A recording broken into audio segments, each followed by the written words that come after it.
ఓం తత్సత్. ఓం.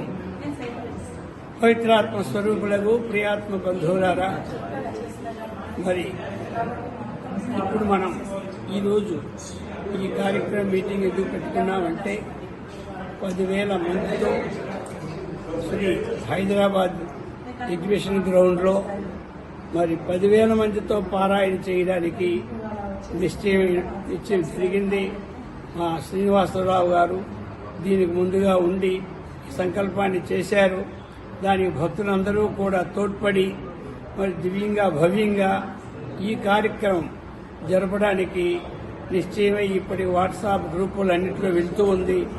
ఈరోజు సమావేశమై కార్యకర్తలందరూ కూడా మరి కార్యక్రమం ఏ విధంగా చేయాలి, మరి ఈ కార్యక్రమానికి మనం ఏ విధంగా తోడ్పడాలి, ఇటువంటి విషయాలన్నీ కూడా మరి హైదరాబాద్ కానీ చుట్టుపక్కల ఉన్నటువంటి గ్రామాలు కానీ దూర ప్రదేశాలు కానీ అందరూ వచ్చి మరి తన ఈ మూడుతో కూడా సేవ చేయడానికి సిద్ధమైనారు.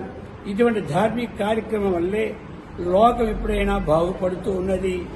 లోకానికి శాంతి కలగాలి అంటే, లోక కళ్యాణం జరగాలి అంటే ఈ ఆధ్యాత్మిక కార్యక్రమం తప్ప ఇంకా అన్యమైనటువంటిది కార్యక్రమాలు ఏవీ లేవు.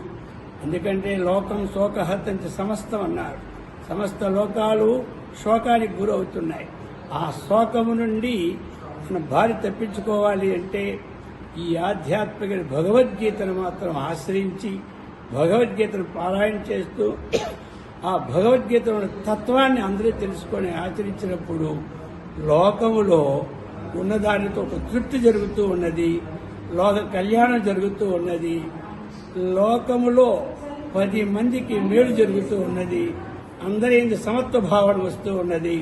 అందుచేత ఒక సంస్థ సుఖినో భవంతు మహర్షి ప్రయాణ స్వాముల వారి యొక్క ఆశయమే ఈ గీత ప్రతి వారి చదవాలన్న ఆశయం. దాన్ని విపులంగా తీసుకొచ్చారు మరలా శ్రీ విద్యా ప్రకాశానందగిరి స్వాముల వారు. మరి ఈనాడు సమాజంలో ప్రతి వారు దీన్ని వారు వేసిన బీజాన్ని అది విపులీకృతం అయిపోయింది. ఈ రోజుల్లో వారాగా మరి ఈ కార్యక్రమానికి మా శ్రీనివాసులు గారు చక్కనైనటువంటి చర్య తీసుకొని అందరినీ ఏకత్వపరిచి ఈ కార్యక్రమం దీవప్రదం చేయాలని కోరుతూ లోకా సంస్థ సుఖినో భవంతు. ఓం శాంతి శాంతి శాంతి. ఇది స్థలం ఎగ్జిబిషన్ గ్రౌండ్. తేదీ నవంబర్ 16వ తేదీ ఎగ్జిబిషన్ హైదరాబాద్ ఎగ్జిబిషన్ గ్రౌండ్లో ఈ కార్యక్రమం నిర్ణయమైంది. అందరూ కూడా ఉదయం 8 గంటలకే హాజరై అందరూ టిఫిన్లు చేసుకొని 7:30కే హాజరు కావాలి. 1:30 పడితే టిఫిన్లు. 9 గంటలకి ఈ కార్యక్రమం ప్రారంభం అవుతున్నది. ఆ 9 నుంచి 12కి కార్యక్రమం పూర్తి అవుతుంది. ఆ తర్వాత 2 వరకు ప్రవచనాలు ఉంటాయి. 2 నుంచి సాయంకాలం 7 వరకు కూడా మరి చక్కనైనటువంటి విధమైనటువంటి నృత్యమైనటువంటి భజనలు, కోలాటాలు, అనేక రకరకాల కార్యక్రమాలు సాయంకాలం వరకు జరుగుతాయి. కాబట్టి అందరూ ఈ కార్యక్రమంలో పాల్గొని ఒక్కరోజు జీవితాన్ని దీన్ని కేటాయిస్తే అనేక సంవత్సరాలు సుఖంగా ఉండడానికి ఆధారమైనటువంటి విడుకుంటా ఉండాలని కోరుతూ హరి ఓం తత్సత్.